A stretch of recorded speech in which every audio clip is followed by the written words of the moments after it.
오늘 읽은 우리 빌레몬서는 한 장으로 되어 있습니다만은 사실 이건 개인 서신이 아니고 회람 서신 형태로 되어 있습니다. 그러니까 한 사람이 주도적으로 읽을 내용이 아니고 같이 공동으로 읽어야 될 그런 내용이다라고 할 수 있습니다. 우리 빌레몬을 중심으로 여러 사람들이 보아야 할 서신인데요. 이 빌레몬이 누구냐? 이 빌레몬은 바울의 설교를 듣고 은혜를 받아서 이 신앙을 회복시킨 사람으로서 자기 집에다가 교회를 세운 사람입니다. 그래서 이 교회, 이 빌레몬 집에 세워진 교회 이름이 골로새 교회입니다. 이 빌레몬인 뜻이 뭐냐면 애정이 있는 사람이라는 뜻입니다. 그러니까 사랑이 충만한 사람이다, 그런 뜻입니다. 이름도 좋은 이름이잖아요, 그렇죠?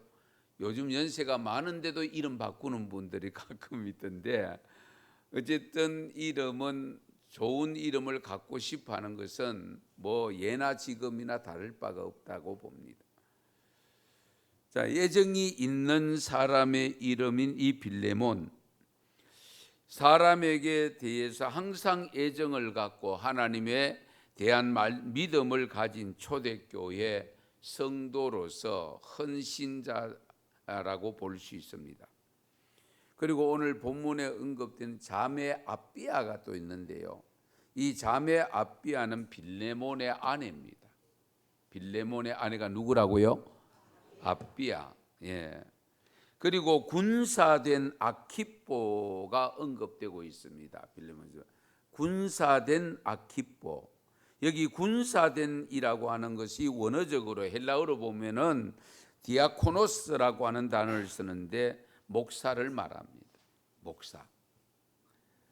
그러니까 복음을 위해서 싸워야 하기 때문에 목사를 군사된 자라고 표현한 겁니다. 군사된 자. 이게 군인, 우리가 이 땅 위에 있는 군인을 의미하는 것이 아니라 복음의 군인, 십자가의 군병을 말합니다.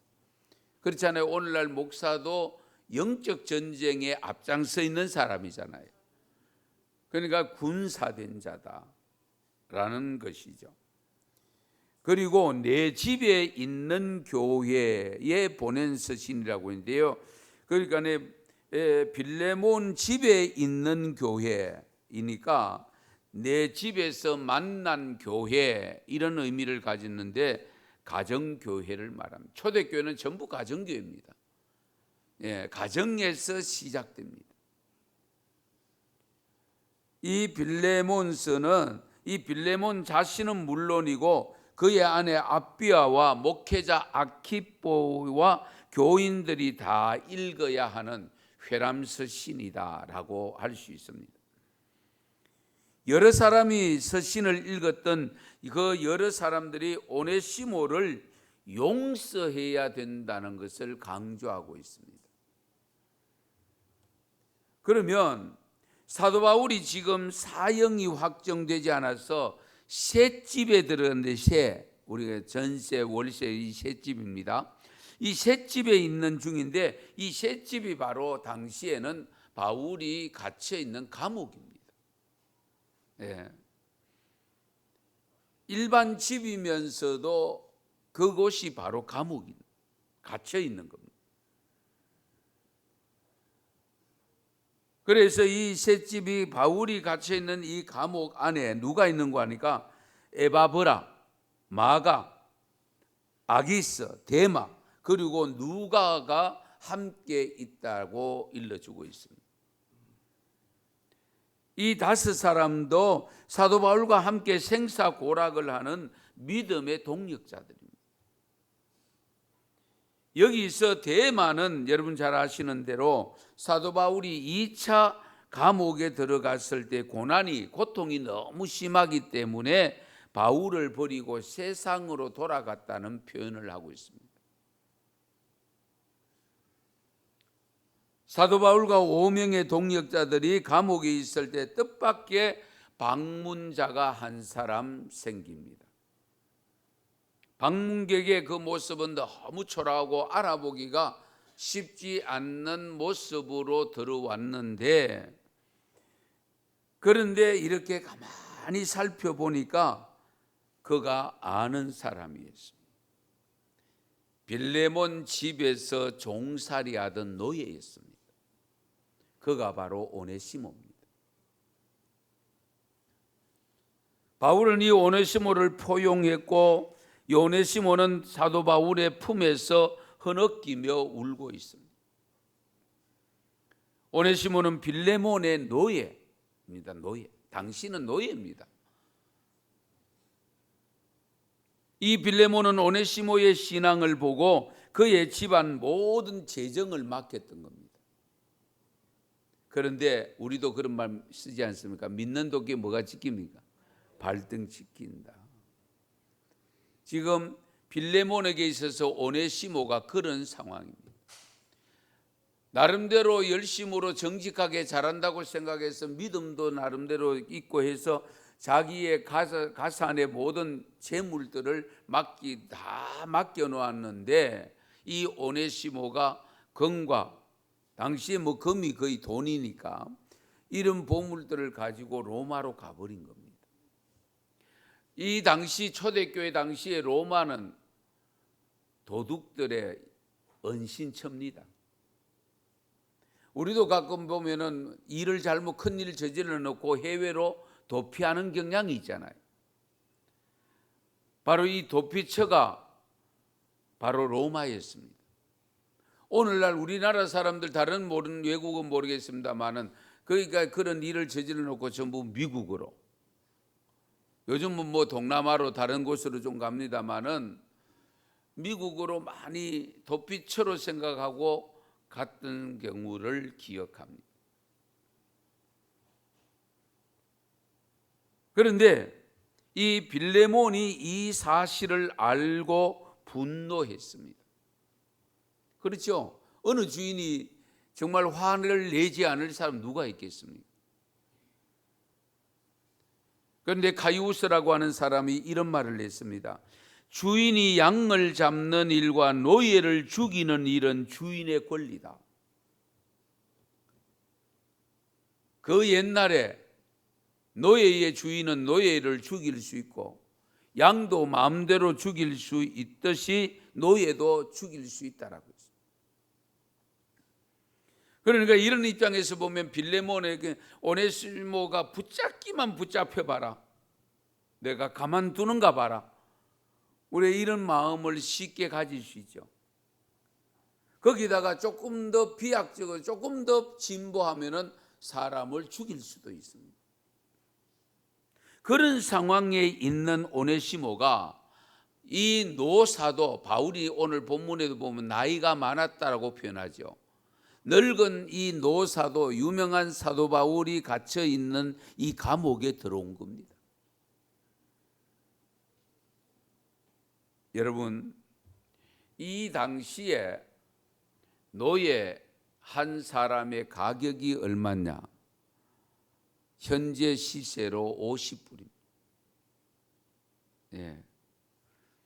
그래가네 한 노예 한 사람의 가격이 5, 6만 원 된다.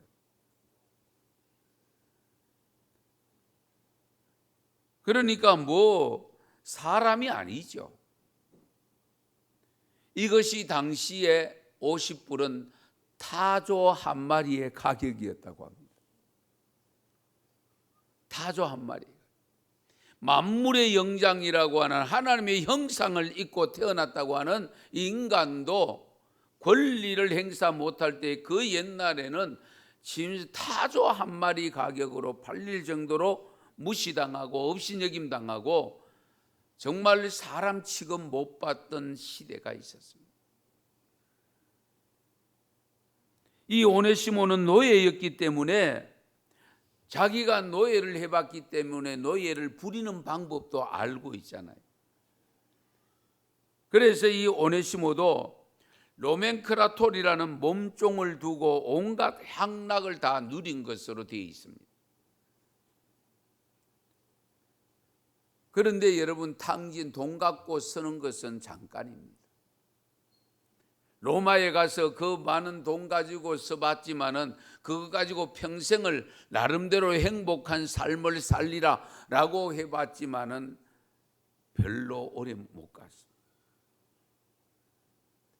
그러다 보니까 그야말로 잠깐인데 다 써버렸으니까 돈도 바닥나고 빈털터리가 된 거예요. 빈털터리가 됐는데 누가 안아주는 사람 없고, 그동안 돈 쓸 때는 친구가 있었지만은 돈 떨어지니까 친구도 없는 거예요. 이제는 가야 할 곳이라는 것이 어디겠습니까? 결국 돈 떨어지니까 나쁜 짓 하게 되어지고, 이 오네시모에게 나쁜 짓 한 것뿐만 아니고 돈이 떨어짐으로, 돈이 없음으로 타국에서 없어지니까 나쁜 짓을 할 수밖에 없으니까 결국 온 것이 감옥이었습니다. 어쩌면 감옥에 있는 것이 훨씬 편할 수 있습니다. 왜? 밥은 주니까.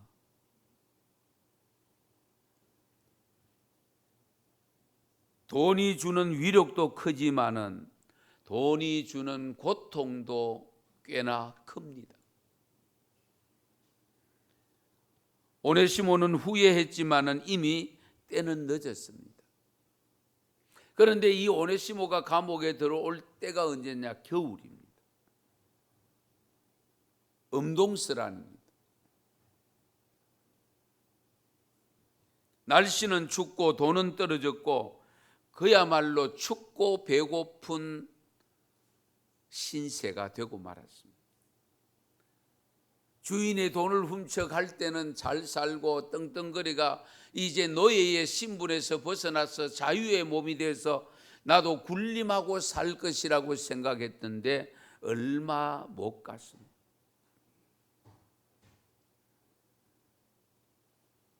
오네시모가 후회를 해봤지만은 이미 때는 늦었습니다. 이런 상황에서 이 바울이 생각나지 않았겠습니까? 왜냐하면 빌레몬 집에서, 자기 주인 집에서 신앙생활을 같이 했던 거예요. 그래서 빌레몬도 나름대로 신앙을 가졌고 믿었기 때문에 권고를 다 맡겼던 겁니다. 바울을 잘 알고 있었습니다. 그러니까 자기가 지금 처한 상황에서 생각난 사람은, 주인에게는 가면 붙잡히면 죽임을 당할 수도 있으니까 빌레몬을 만나고 싶지는 않지. 그러나 노사도인 바울은, 목사는 만나고 싶었다. 그래서 바울이 갇혀 있는 그 감옥 속으로 들어왔던 거예요.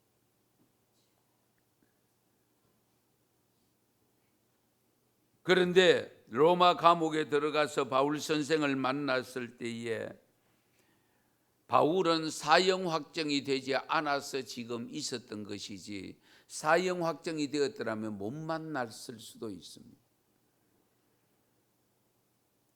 이런 가운데서 오네시모는 감옥에서 바울을 만나서 갑자기, 여러분 한번 생각해 보세요. 눈물이 왈칵 쏟아집니다. 노예로서의 반역의 죄도 있었지만 그렇게 만인이 존경하던 그 바울 선생, 사도 바울 선생을, 그 모습을 만났는데 자기 모습을 보여주기가 그렇잖아요. 이 흉한 모습을, 좋은 모습은 보여주고 싶지만은 이 흉한 모습을 보여주고 싶지 않지요. 그러나 어떻게 합니까? 살 길은 그 길밖에 없으니까. 그래서 오네시모는 아마 바울 품에 안겨 하염없이 울었던 겁니다. 감옥에서 먹지 못해서 몸은 쇠약해졌고 이제는 허리도 굽어진 이 사도 바울을 보고 오네시모는 울지 않을 수 없을 것이고, 그렇게 흐느껴 울고 있는 오네시모를 바울은 포옹을 해줍니다. 따뜻한 주님의 가슴처럼 그 가슴을 안고 있었습니다. 그리고 이 오네시모는 그동안의 일을 솔직하게 다 일러줍니다. 이 이야기를 다 듣고 난 다음에 바울이 선택을 합니다. 결단을 내립니다. 너가 살 길은, 오네시모 너가 살 길은 빌레몬의 주인에게 가서 용서를 구하는 길밖에 없다. 대단히 중요합니다. 빌레몬을 만나서 빌레몬에게 용서를 구하고 빌레몬에게 가서 있으면 네가 사는, 너의 사는 삶은 보장이 된다는 거예요. 그래서 어떻게 하든지 이 빌레몬에게 이 사실들을 알려주는 편지를 써야 되겠다라고 써서 보낸 편지가 빌레몬서입니다.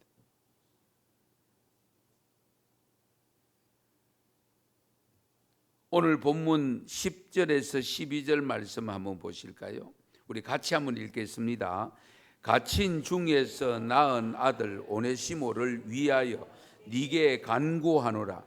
그가 전에는 네게 무익하였으나 이제는 나와 네게 유익함으로 네게 그를 돌려보내노니 그는 내 신복이라. 아멘. 갇힌 자 중에서 낳은 아들이라고 표현했습니다. 왜 그렇게 표현했느냐? 물론 빌레몬 당신 집에 있을 때도 나의 설교를 듣고 변화를 받은 성도였으나 그러나 일시적으로 죄를 범하고 당신 곁을 떠났고 당신 곁을 떠나는 순간 돈이 손에 들어오는 순간에 하나님도 떠났다는 겁니다. 그런데 이가 다시금 내가 있는 곳에 들어와서 삶을 바뀌고 생각을 바꾸고 이제 다시금 신앙을 회복했다. 그래서 내가 이 감옥에서 낳은 아들이라고 표현한 겁니다. 감옥에서 낳은 아들이라고 표현한 것을 보면 이 오네시모가 진정으로 바울 앞에서 참된 회개를 했다 그 말입니다.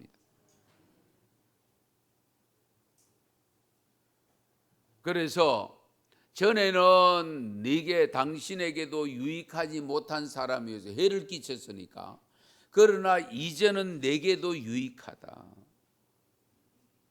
그러므로 이 유익한 사람으로 바뀐 오네시모가 당신 곁에 가면 역시 당신에게도 유익한 사람이 될 것이다. 예. 그래서 12절에 보면 내가 네게 그를 돌려보내노니 그는 내 신복이라. 신복 아시죠?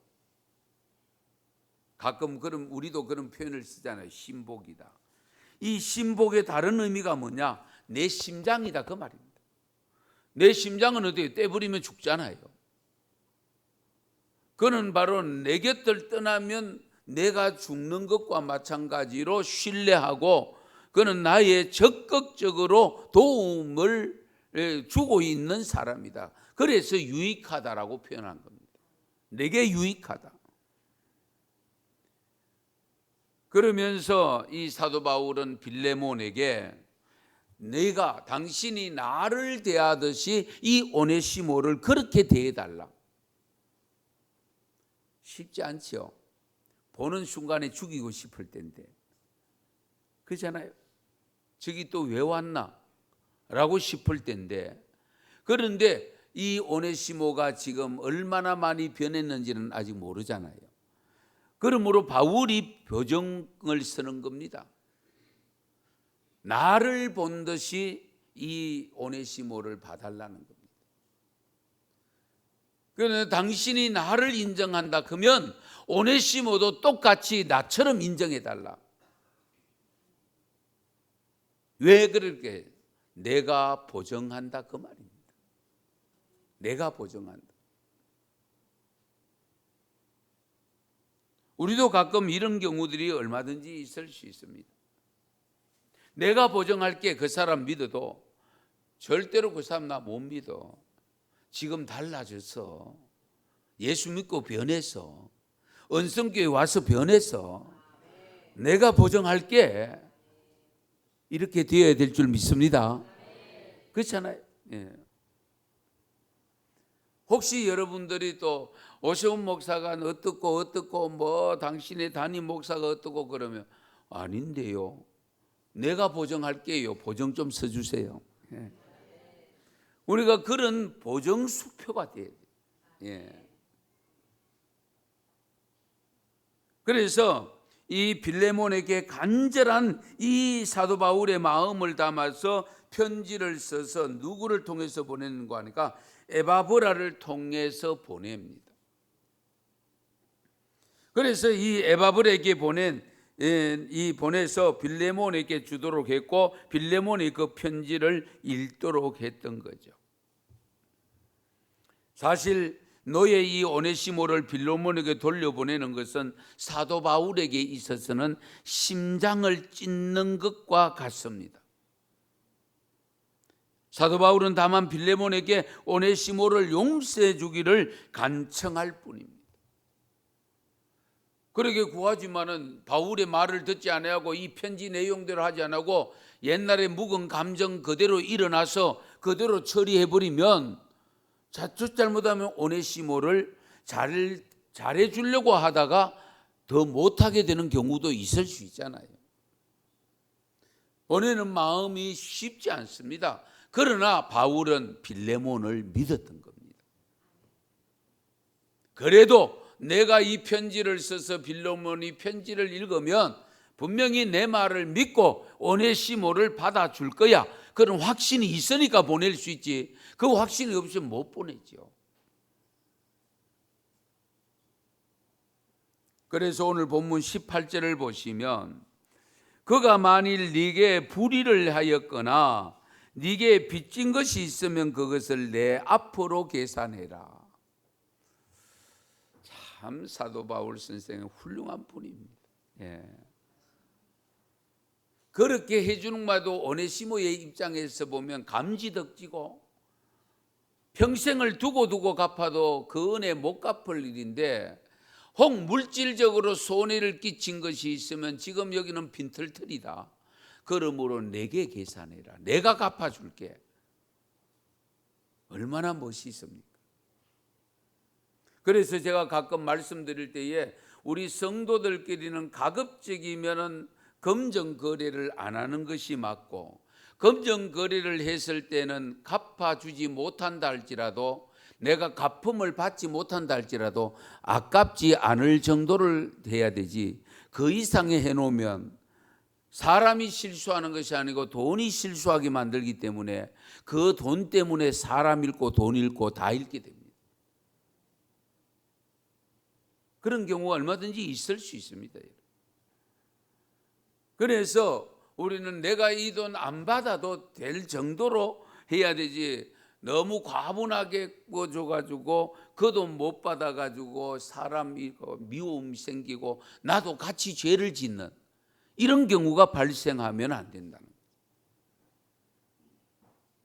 어쨌든 그런 입장에서 볼 때에 사도 바울이 얼마나 정말 대단한 위대한 인물이 아닐 수가 없습니다. 사람을 살려준 것만 해도 거한데 이 일을 통해서 혹 당신에게 해를 끼친 것, 돈 가지고 금 가지고 갔는데 해가 얼마나 될지 계산이 나오지 않습니다마는 그러면 그걸 내가 갚아줄게. 내 앞으로 계산해라. 이런 아름다운 믿음, 이 사도 바울의 믿음 담임 목사도 갖고 싶습니다만 우리 은성교회 모든 성도님들 이 바울의 넉넉한 마음, 사랑의 마음을 가질 수 있기를 축원합니다. 그래서 여러분 잘 아시는 대로 이 내용을 읽어본 루터가 이런 고백을 했습니다. 우리는 누구나 다 하나님에게는 오네시모다. 우리는 누구나 다 하나님 앞에서는 오네시모와 같은 존재다. 왜 그럴까요? 내가 주인에게 계산해야 될 게 많은데 그 계산될 돈이 없고 빚을 갚을 길이 없는데 그 부분을 누가 갚아주셨습니까? 예수님이 대신 갚아주셨거든요. 그래서 우리는 하나님 앞에 서면 전부 오네시모와 같다. 누턴은 그렇게 표현했습니다.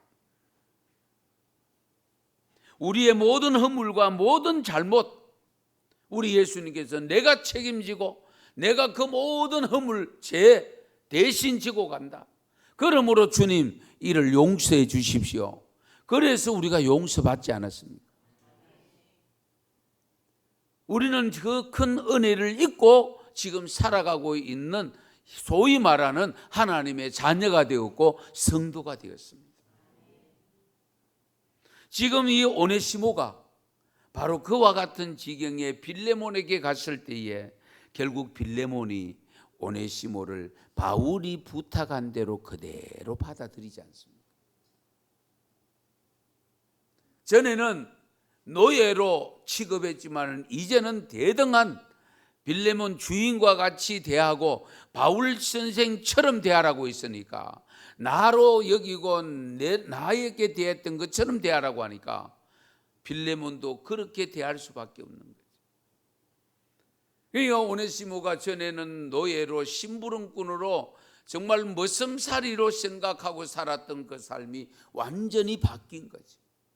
저와 여러분들이 예수님 때문에 죄로 말미암아 영벌에 처할 수밖에 없고 지옥에 갈 수밖에 없었던 우리가 이제는 하나님의 자녀가 되었고 천국의 소망을 가지고 영생의 소망을 가지고 살게 되었으니 이보다 더 큰 기쁨이 어디 있습니까?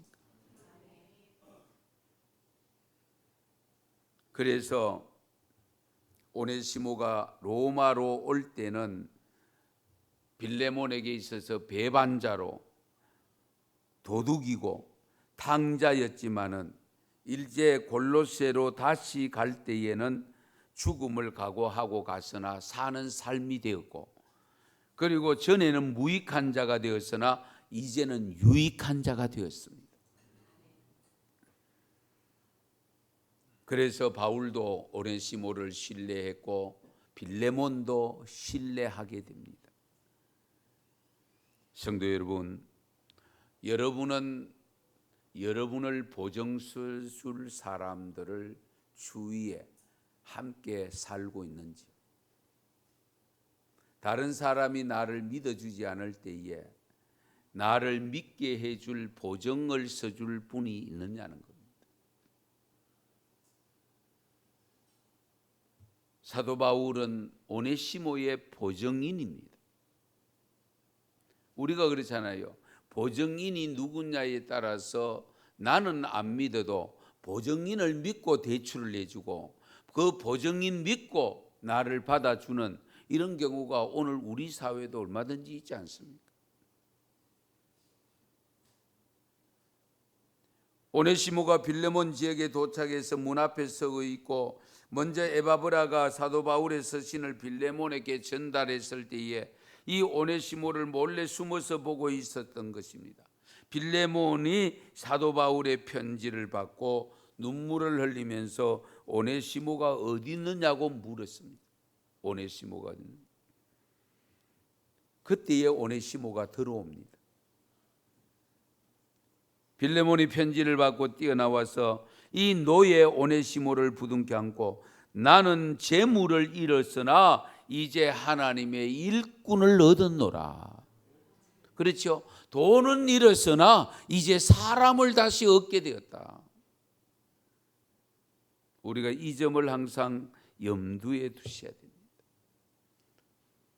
그런데 우리는 오늘날 물질 중심주의 살다 보니까 사람은 잃어도 혹 될지 몰라도 돈은 잃으면 안 된다고 생각하는 분들이 의외로 많습니다. 그러나 우리가 빌레몬을 닮아서 돈은 잃었지만은 내가 사람 얻은 것을 감사하고 기뻐한다. 그러면서 눈물을 흘릴 수 있어야 되지 않겠습니까? 그 무엇보다도 사람 얻었으면 되었다. 우리 이 믿음 가지세요. 여러분, 이 세상에서 가장 위대한 것이 무엇입니까? 물론 여러 가지 생각에 따라 다르게 표현할 수 있습니다마는 세상에 가장 위대한 것은 용서와 사랑입니다. 용서와 사랑입니다. 저와 여러분도 얼마든지 위대한 사람이 될 수 있습니다. 훌륭한 업적을 남겨서 위대한 사람이 아니라 진정 위대한 사람은 용서와 사랑의 사람입니다. 미천하여 배운 것이 적고 내가 이 나이에 무엇을 할 일도 없고 그러나 얼마든지 할 수 있는 것은 사랑과 용서입니다.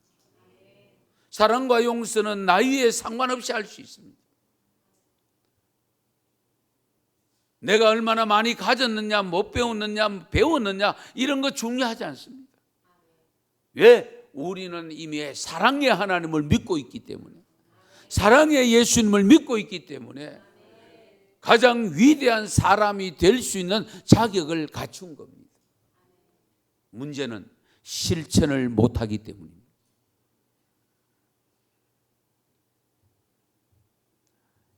해리엇 서토 여사, 여러분도 아마 읽어보신 분일 텐데요. 톰 아저씨의 오두막집. 이 소설은 빌레몬스에서 지혜를 얻어서 썼다고 합니다. 이 소설로 인해서 노예제도 폐지 운동의 불씨가 되어져서 미국의 남북 전쟁이 일어났다는 겁니다. 이 스토 여사는 빌레몬스에서 도망자 노예 오네시모를 빌레몬이 용서하는 것을 읽고 감동해서 그래서 쓴 소설이 이 톰 아저씨의 오두막집입니다. 이 한 여인의 감동이 미국의 남북 전쟁을 일으키는 불씨가 되었다는 사실. 여러분, 이 용서와 사랑이 오늘의 유럽 사회를 민주주의로 만들었다는 것을 아십니까? 오늘 본문 15절에 보시면 오네시모의 배신과 도망은 잠시뿐이지만 빌레몬의 용서와 사랑은 영원한 겁니다.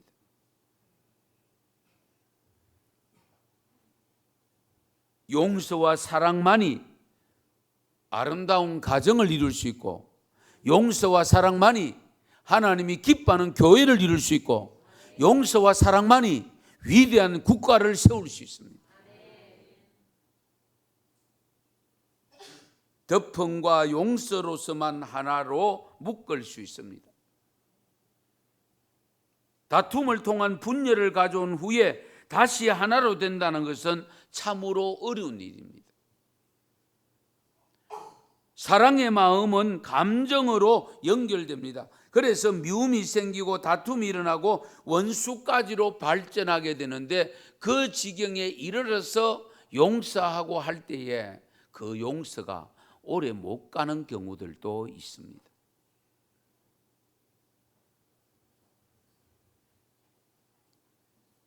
그러므로 오늘 우리 사회를 바라보면 해도 너무한다는 마음이 들지 않습니까? 정권이 바뀔 때마다 구시대를 청산한다는 명목하에 관계되는 많은 사람들이 묶여 들어갑니다. 그래서 전직 대통령이 목숨을 끊는 일도 발생했고, 지금도 전직 대통령이 2분이나 감옥에 들어가 있고, 적폐청산을 한다고 해서 청산을 하는데 과연 될까요? 국가의 힘은, 가장 위대한 힘은 사랑과 용서에서 나와야 됩니다. 그렇지 않으면 현재의 방법대로, 우리 사람의 방법대로 하면 이것은 끝이 없습니다. 왜? 어떤 누가 그 권좌에 올랐다 할지라도 영생토록 할 수 있는 사람은 아무도 없기 때문에, 우리가 말하는 권불 10년입니다. 길어봐야 10년입니다. 그 후에는 나도 역시 적폐청산의 대상이 될 수 있습니다. 우리가 이 점을 분명히 하셔야 돼요. 참된 용서와 사랑은 누구를 막론하고 조건 없이 해야 됩니다. 우린 자꾸 상대방을 이야기합니다. 상대방이 내게 가까이 다가오기를 원합니다. 내가 먼저 다가갈 수 없습니까? 상대방은 못 느끼고 있을 수도 있습니다. 그렇잖아요. 느끼고 있는 내 마음만 불타 들어갑니다. 그러면 알고 있는 내가 다가갈 수밖에 없습니다. 그래서 우리 주님께서도 이런 일들을 생각하시면서 일러주신 말씀이 종종 인용합니다만, 너희가 내 앞에 와서 제단의 예물을 드리다가도 사온 일이 아직 해결되지 않았거들랑 그 예물 갖다 두고 가서 서로 화해하고 오너라.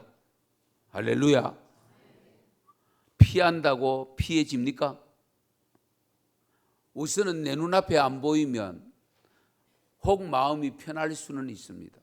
그러나 하나님 앞에 묶여 있는 것은 똑같습니다.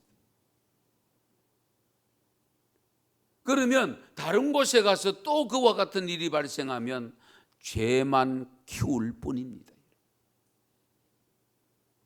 우리가 신앙생활하면서 가장 조심해야 될 부분이 바로 이 부분입니다. 참된 용서와 사랑은 누구를 막론하고 조건 없이 하셔야 돼요. 그 조건 없는 사랑 앞에서 정말 내가 위대한 신앙인이 되고 위대한 사람이 되는 겁니다. 여러분, 우화에 나오는 신사의 모자를 벗기는 이야기 아시죠? 강력한 바람으로 안 됩니다. 추위로도 못 벗겠습니다. 그러나 따가운 햇살을 내려 쏘있을 때에 모자를 벗겠습니다. 마찬가지로 우리가 한 가지 기억해야 될 것은 덮어 씌고 있는 모자 벗기는 방법은 따뜻한 주님의 사랑밖에 없습니다. 그 사랑이 다가갈 때에 모든 허물, 덮어 씌고 있는 죄의 허물들의 모자를 벗길 수가 있습니다. 성도 여러분, 미움은 잠시지만 사랑은 영원한 것입니다. 분노는 잠시지만 용서는 영원한 겁니다. 이그마티우스에 의하면 도망친 노예 이 오네시모 후에 에베소 교회의 위대한 순교자가 되었다는 내려오는 전설적인 이야기가 있습니다. 사랑과 용서는 한 인간을 위대한 그리스도인으로 만들었습니다. 이 은혜가 우리 모두에게 함께 있어지기를 바랍니다. 용서와 사랑이 넘치는 그곳에는 기적의 역사가 일어납니다.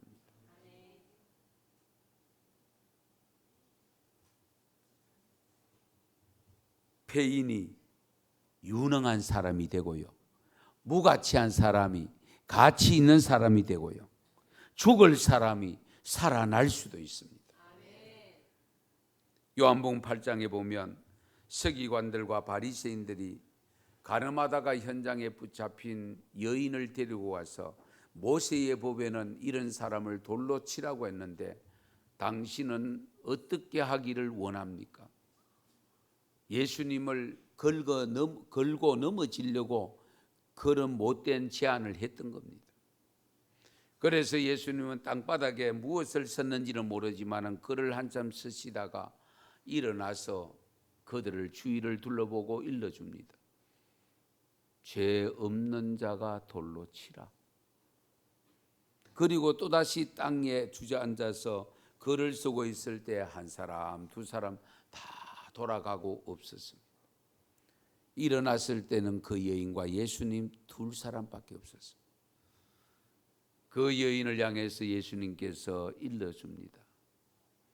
나도 너를 정죄치 아니하노니 가서 다시는 죄를 범하지 말라. 할렐루야.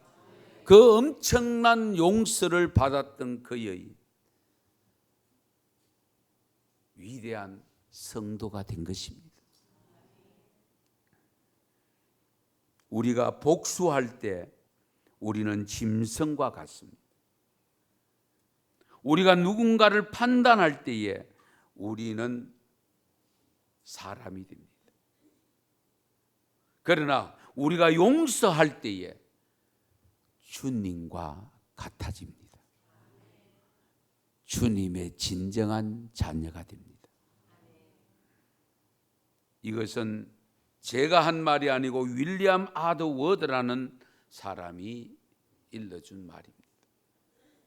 누군가 나에게 잘못하고 상처를 줄 때에 우리가 참고 용서할 수 있어야 됩니다. 주님이 나를 참아주시고 용서해 주셨듯이. 그런데 많은 사람들이 마음속에 분노를 극복 못합니다. 그리스도인은 내가 아쉬운 자이기 때문에 먼저 용서해 주어야 됩니다. 오늘도 나 자신의 죄에 대해서는 잔인할 정도로 철저해야 됩니다. 그러나 남에 대해서는 관대하셔야 됩니다. 그런데 우리는 대부분 거꾸로지요. 자신에 대해서는 관대한데 남에 대해서는 철두철미하게 정죄를 하고 판단을 내리려고 합니다.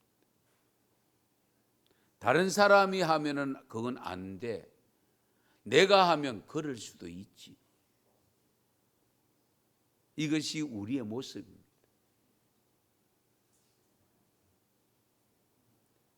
일흔 번씩 7번까지라도 용서해 주라는 주님의 음성을 항상 듣고 있어야 됩니다.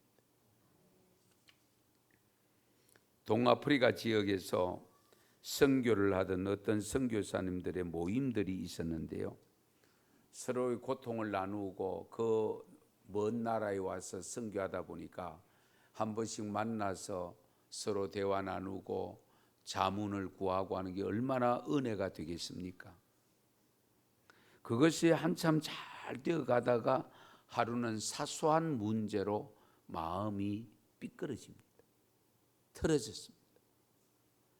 그러다 보니까 모이지를 않습니다. 그런데 그 아프리카 선교를 받아서 신앙생활하던 성도들이 가만히 보니까 우리 선교사님이, 목사님이 전에는 분명히 광고를 하고 만나는 시간을 정해서 만나고 하는 것인데 없어진 거예요. 그때에 이 원주민들 이 사실을 알고 선교사님을 찾아와서 이런 말을 건넸답니다. 우리는 더 이상 당신의 말을 듣지 않겠습니다. 당신의 나라로 돌아가십시오. 이 말을 들은 깜짝 놀란 선교사가 무슨 영문인지를 금방 이해가 안 되죠.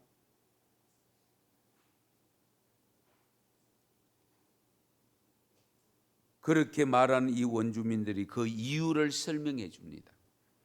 당신들은 늘 예수님을 믿어야 한다고 말했고 그분은 사랑하며 모든 죄를 용서한다고 그랬잖아요.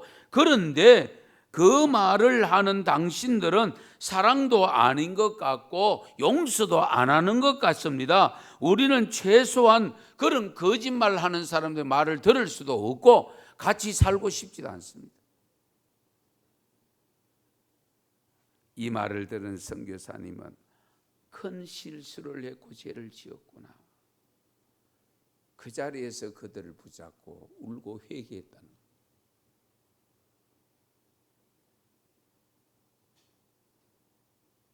그래도 복음을 받아든 이들이 복음을 전한 우리보다 낫구나.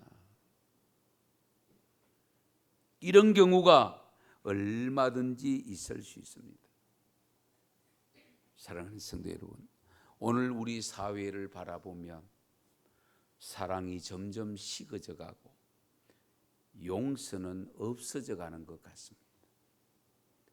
이런 가운데 세워진 교회, 제가 늘 말씀드립니다. 또 하나의 교회로서의 자리매김하면 있어야 될 이유가 없습니다. 참된 교회로서, 교회다운 교회로서, 다른 많은 교회들에게 본이 되는 교회로서의 자리매김은 가장 위대한 삶을 추구하게 만드는, 드러내게 만드는 용서와 사랑이 넘치는 교회가 되어야 될 줄로 믿습니다. 기도드리겠습니다.